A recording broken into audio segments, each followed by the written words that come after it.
예수 사랑하시면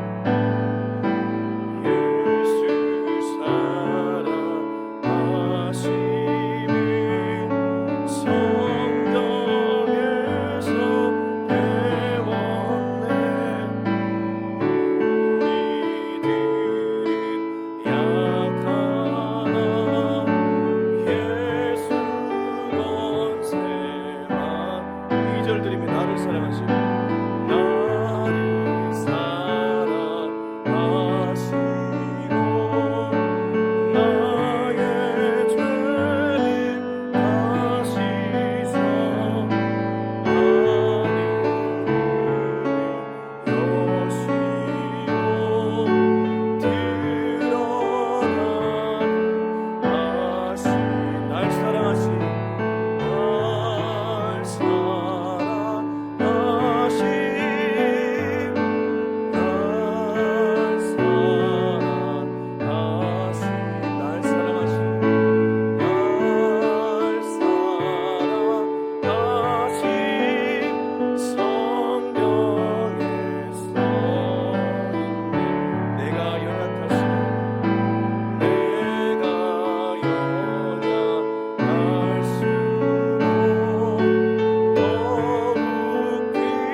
나를 사랑하시고 나의 죄를 다시서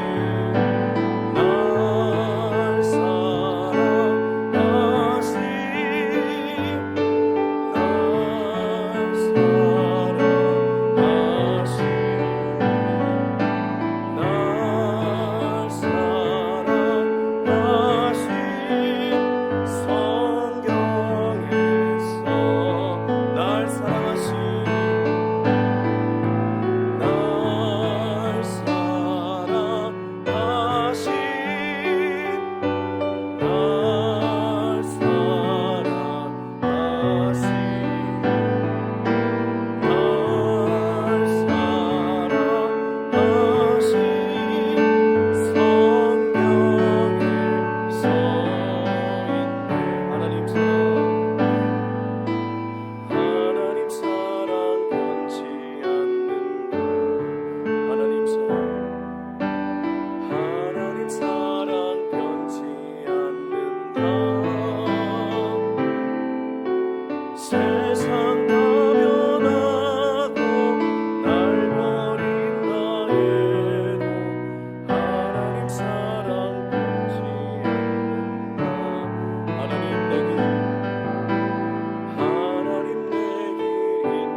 같이 함께 기도하겠습니다. 우리 방금 기도했던 기도의 제목을 떠올리며 함께 기도했으면 좋겠습니다. 하나님은 반드시 기도에 응답하시는 분인 줄로 믿습니다. 때론 나의 뜻과 다른 길일지라도 우리가 기도하면 하나님은 그 기도의 소리를 들으시고 당신의 뜻을 따라 기도에 응답하시는 분인 줄로 믿습니다. 사단마귀는 기도 응답하지 않는다고 자꾸만 우리에게 마음에 너 기도해봐야 아무 소용없다는 말을 할지 모르겠지만, 아니요, 하나님은 반드시 기도에 응답하시는 분인 줄로 믿습니다. 주님, 기도하기를 끝까지 포기하지 않는 내가 되게 하여 주시옵소서. 우리 그 기도로 주님 앞에 나갔으면 좋겠습니다. 기도하시겠습니다. 하나님 아버지, 하나님은 반드시 기도에 응답하시는 분인 줄로 믿습니다. 하나님, 오늘 이 말씀을 갖고 나아갑니다. 하나님, 포기하지 않고 끝까지 기도하겠습니다. 하나님, 주님 앞에 엎드리겠습니다. 하나님, 반드시 기도에 응답하시는 분임을 기억합니다. 주님 앞에, 아버지 하나님, 끝까지 주님 앞에 아뢰는 우리 모두가 되게 하여 주시옵소서. 하나님 아버지, 하나님 아버지, 하나님은 반드시 기도에 응답하시는 분이십니다. 하나님, 사단마귀는 오늘 사자처럼 굴러다니면서 아버지 하나님 포기하게 만들 때도 많이 있습니다.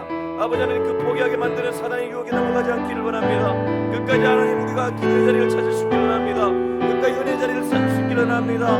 주여, 주여. 하나님 아버지, 하나님 아버지, 기도의 자리와 주님을 찾습니다. 하나님, 우리의 기도를 들으시고 하나님 역사하여 주시옵소서. 역사하여 주시옵소서. 하나님 아버지, 사단마귀는 자꾸만 우리들에게 포기하게끔 만들지만 하나님은 포기가 아니라 끝까지 기도하라고 우리에게 사인을 보내고 계신 줄로 믿습니다. 우리가 드렸던 이 가사처럼, 찬양의 가사처럼 하나님은 반드시 기도에 응답하시는 분임을 다시 한번 고백합니다. 주님, 사단에게 지지 않고 끝까지 인내하며 기도의 자리를 찾아서 주님의 응답을 경험하는 우리 모두가 되게 하여 주옵소서. 이 모든 말씀 살아계신 예수님의 이름으로 기도합니다. 아멘. 네, 오늘 말씀 히브리서 12장 12절에서 29절까지 말씀인데 긴 관계로 25절에서 29절을 읽고 말씀은 전체를 나누겠습니다. 히브리서 12장 12절에서 29절까지 말씀인데 25절에서 29절을 읽고 말씀은 전체를 나누겠습니다. 네, 25절 시작. 너희는 삼가 말씀하신 일을 거역하지 말라.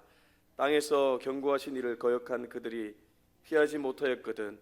하물며 하늘로부터 경고하신 일을 배반하는 우리일까 보냐. 그때에는 그 소리가 땅을 진동하였거니와 이제는 약속하여 이르시되 내가 또 한 번 땅만 아니라 하늘도 진동하리라 하셨느니라. 한 번이라 하심은 진동하지 아니하는 것을 영존하게 하기 위하여 진동하는 것들 곧 만드시는 것들이 변동될 것을 나타내심이라. 그러므로 우리가 흔들리지 않는 나라를 받았은즉 은혜를 받자 이로 말미암아 경건함과 두려움으로 하나님을 기쁘시게 섬길지니 우리 하나님은 소멸하는 불이심이라. 아멘. 구약 백성들은 신약 백성과 달리 특별한 사람이 하나님을 만났습니다. 예를 들면 모세가 좋은 예입니다. 모세는 시내산에서 하나님을 만나 내려왔습니다. 그리고 이스라엘 백성들에게 하나님을 만났던 그 만남의 메시지를 흘려보냈죠. 달리 말하면 구약 백성들은 중재자가 있었습니다. 하나님과 인간 사이에 중재자가 있었다는 것이죠. 성막을 혹시 기억하십니까? 성막의 스토리가 어떻습니까? 일반 이스라엘 백성들이 지성소에 들어가지 못했습니다. 1년에 딱 한 번 대제사장이 지성소에 들어가서 하나님을 만나서 그리고 나왔습니다. 이스라엘 죄를 그 사람이 대신해서 속죄하는 제사를 올려드렸던 것이죠. 제가 이 얘기를 왜 하냐면요, 우리가 읽고 있는 성경은 히브리서입니다. 히브리서는 신약 성경이죠. 신약 시대 이후에는 모든 백성들이 하나님을 만날 수 있게 되었습니다. 이유가 무엇입니까? 예수님이 십자가에 달리시면서 자기 몸을 찢으셨고 그 찢으실 때 휘장이 찢어졌습니다. 휘장이 찢어지면서 지성소로 들어가는 길이 열렸습니다. 그래서 예배드리는 자는 영과 진리 안에서 예배할지니라 이 말씀이 있는데, 그 영과 진리는 다르게 말하면 그리스도입니다. 그리스도의 영, 그리스도의 진리. 그래서 그리스도 안에서 드려지는 모든 예배는 하나님이 예배를 받으시고 우리들도 하나님께 나아갈 수 있다는 것이죠. 근데 오늘 히브리서 12장 14절을 보니까 이런 사람들은 특히나 하나님을 만날 수 있다고 얘기합니다. 우리 14절을 먼저 읽어보겠습니다. 시작. 모든 사람과 더불어 화평함과 거룩함을 따르라. 이것이 없이는 아무도 주를 보지 못하리라. 모든 신약시대 이후의 백성들은 하나님을 만날 수 있지만 특히나 하나님을 정확하게 보는 사람들은 이러한 사람들이라고 합니다. 첫 번째는 화평한 사람, 두 번째는 거룩한 사람이라는 겁니다.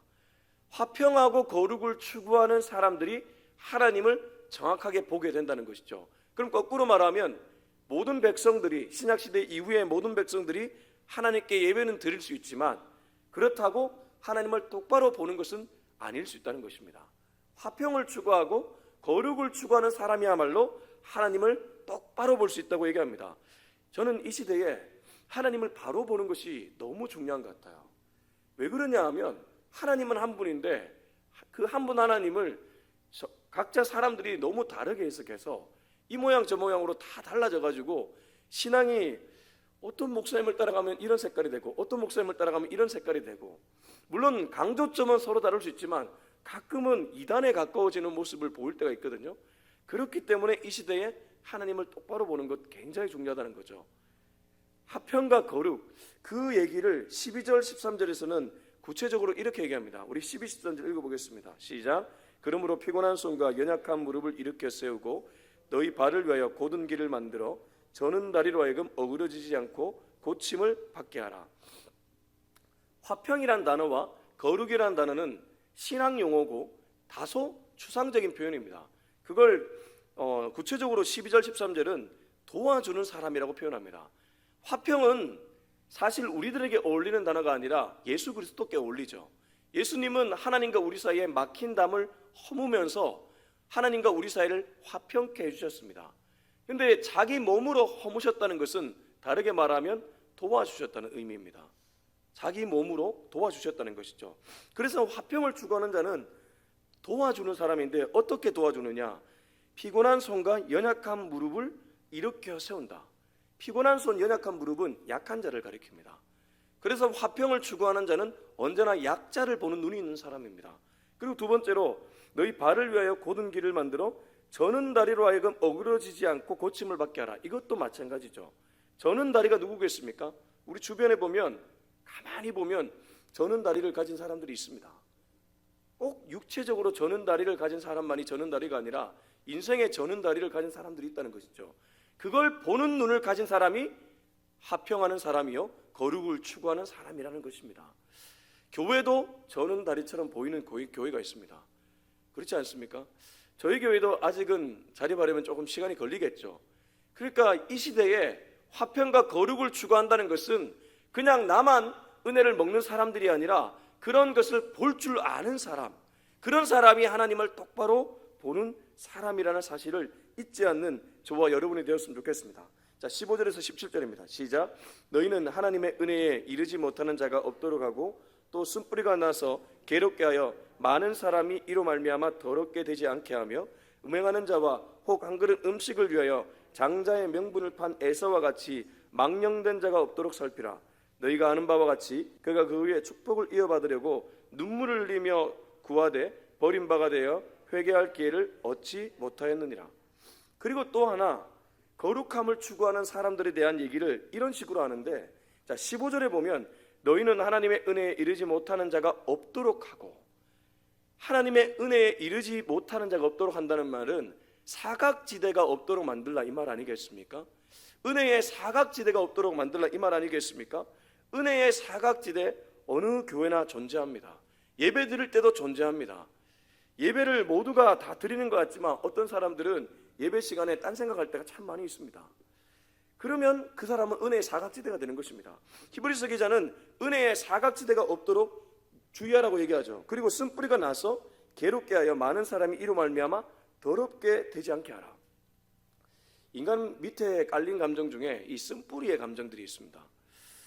제가 들었던 설교 중에 참 주옥 같은 설교 중에 하나가 조영기 목사님의 마라의 쓴물을 단물로 바꾸라는 설교인데, 나중에 기회 되시면 유튜브로 한번 들어보십시오. 마라의 쓴물로 인생의 단물로 바꾸는 그 사건. 근데 그분이 이제 얘기하면서 그 쓴물에 대한 얘기를 하면서 모든 인간들에게는 쓴물과 같은 요소가 있다는 거예요. 오늘 히브리서 12장 15절로 보자면 쓴뿌리와 같은 내면에 다 상처들이 있다는 것이죠. 그게 주님의 은혜로 말미암아 단물로 바뀌는 경험을 해야 된다는 것입니다. 이런 경험을 해야지 신앙생활하는 것이 즐거워집니다. 예수 믿는 것이 즐거워집니다. 그리고 비포와 애프터가 정확해집니다. 근데 이런 경험 없이 그냥 교회만 다니면 종교생활을 할 수 있다는 것이죠. 근데 오늘 히브리서 기자는 12장 15절에서 쓴뿌리가 나서 괴롭게 하여 많은 사람이 이로 말미암아 더럽게 되지 않도록 주의하라. 그리고 16절 17절은 에서에 대한 얘기를 하는데, 에서는 어떤 사람이었습니까? 장자의 명분을 팥죽 한 그릇으로 동생에게 팔아버린 그러한 인물입니다. 얼마나 배가 고팠으면 그렇게 했을까요? 그러나 그 장자의 명분을 팔 정도는 아니었겠죠. 근데 그는 다르게 말하면 세상의 욕심을 하나님보다 더 사랑했다는 겁니다. 세상을 더 사랑했다는 거죠. 하나님을 더 사랑해야 마땅할 누구죠? 이삭의 장자가 하나님보다 세상을 더 사랑해서 자기 동생에게 장자의 명분을 팔아 넘겨버렸습니다. 그 얘기를 하고 있죠. 근데 17절 보십시오.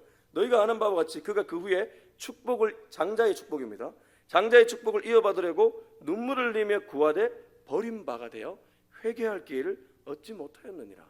그러면 이 말씀이 우리들에게 주는 메시지는 무엇이겠습니까? 세상보다 하나님을 더 사랑한 사람이 거룩을 추구하는 사람이라는 것입니다. 우리 오늘 말씀은 14절에 다 걸려 있습니다.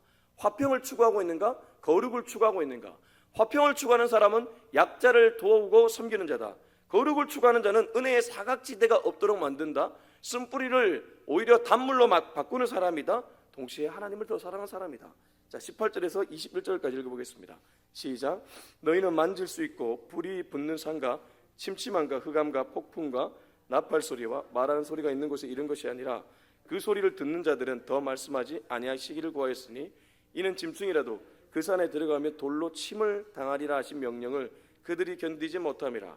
그 보이는 바가 이렇듯 무섭기로 모세도 이르되 내가 심히 두렵고 떨린다 했느니라. 자, 말씀이 어려운데 18절에서 21절과 22절에서 24절은 오히려 정반대의 얘기를 하고 있습니다.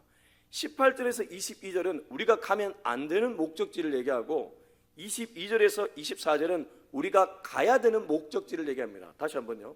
18절에서 21절은 우리가 가면 안 되는 목적지를 얘기하고 22절에서 24절은 우리가 가야 될 목적지를 얘기합니다. 인생을 향방 있게 가라는 것입니다. 향방 없이 인생을 살지 말고 정확한 목적지를 두고 인생을 살아가라고 히브리서 기자는 얘기합니다. 그러면 22절부터 24절을 먼저 보겠습니다. 우리가 가야 될 목적지는 어디입니까? 22절 읽어보겠습니다. 시작. 그러나 너희가 이른 곳은 시온산과 살아계신 하나님의 도성인 하늘의 예루살렘과, 하늘의 예루살렘이 우리의 목적지가 되어야 될 줄로 믿습니다. 여러분, 신앙생활 하면서 우리의 목적지는 언제나 하늘의 예루살렘, 다르게 말하면 새 예루살렘입니다. 새 예루살렘은 두 글자로 뭐죠? 천국입니다. 네, 그렇습니다. 우리가 가야 할 목적지는 천국입니다. 이 땅이 우리의 목적지가 아니라는 것입니다.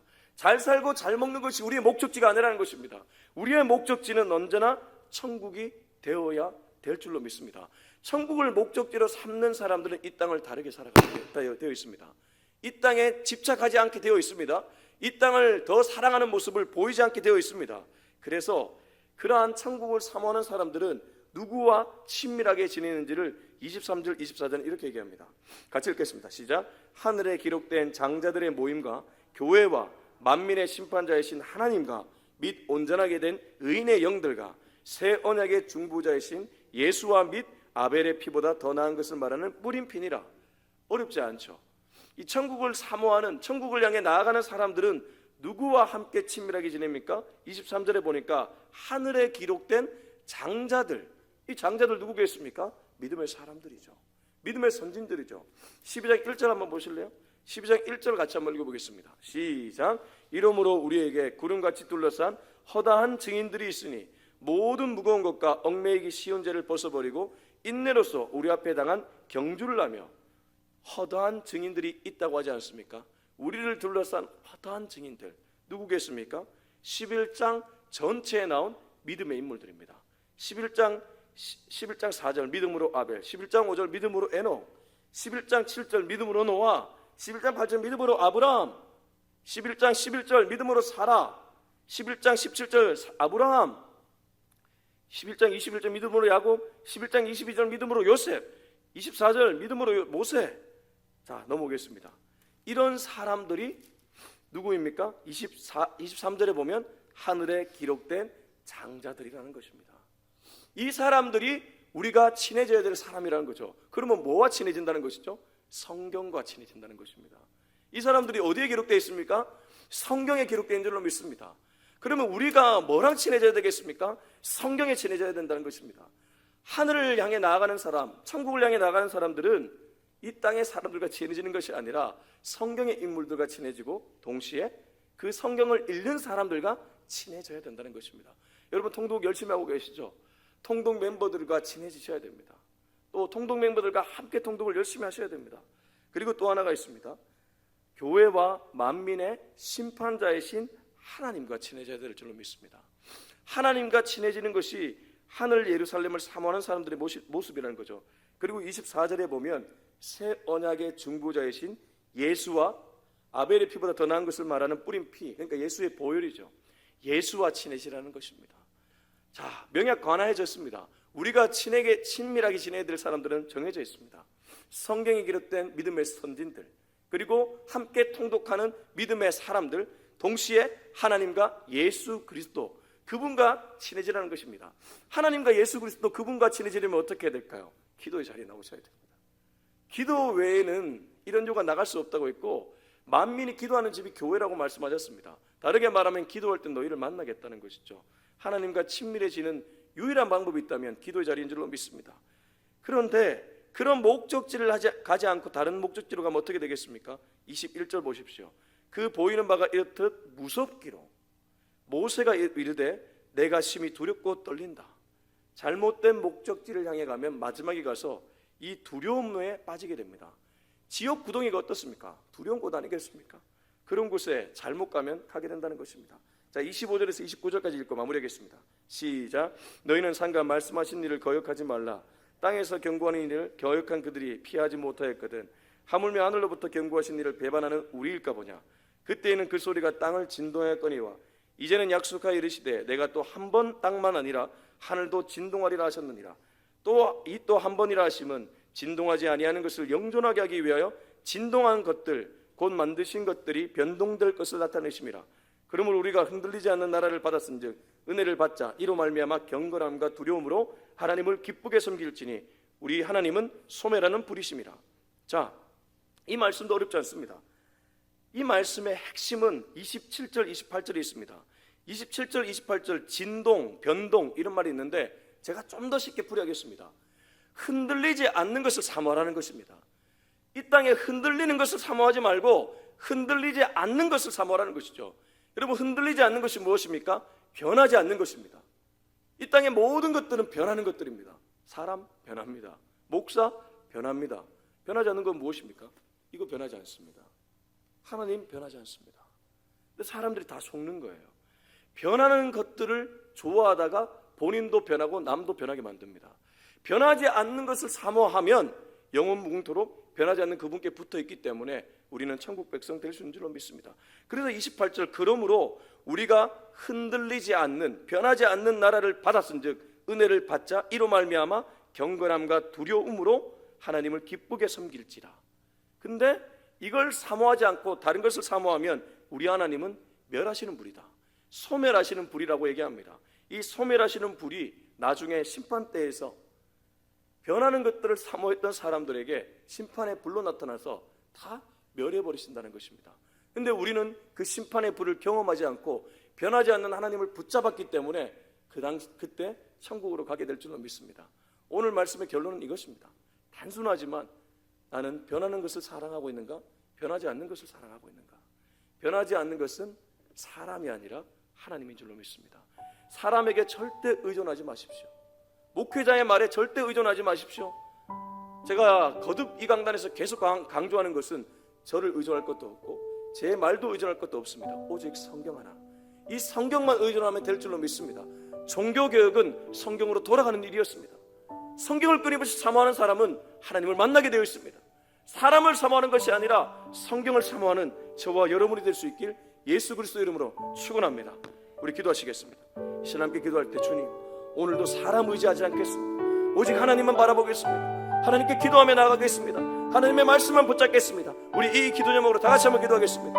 하나님 아버지, 오늘 주님 앞에 나아갑니다. 오늘도 우리가 붙들어야 될 것이 있다면 오직 하나님의 말씀, 하나님의 성경인 줄로 믿습니다. 하나님을 영원토록 사랑할 수 있는 우리가 되게 하여 주시옵소서. 흔들리는 나라를 사모하는 것이 아니라, 변하는 나라를 사모하는 것이 아니라, 흔들리지 않는 나라, 변하지 않는 나라를 사모하는 우리가 되게 하여 주시옵소서. 우리의 목적지는 분명합니다. 새 예루살렘이 우리의 목적지입니다. 천국이 우리의 목적지입니다. 주님, 그 목적지를 향해 똑바로 나아가는 우리 모두 되게 하여 주시옵소서. 오직 하나님을 바라보며 그렇게 나가기를 소망하오니 우리 한 명 한 명에게 그런 은혜를 내려 주시옵소서. 이제는 우리 주 예수 그리스도의 은혜와 하나님의 다음없는 사랑과 성령의 그 놀라우신 은혜가 오늘도 천국을 사모하며 사람의 말이 아닌, 사람이 아닌, 환경이 아닌 변하지 않는 하나님의 말씀을 바라보며 그 말씀을 의존하며 살아가기로 다짐하는 우리 모두의 머리 위에 지금부터 영원토록 함께하기를 간절히 축원하옵나이다.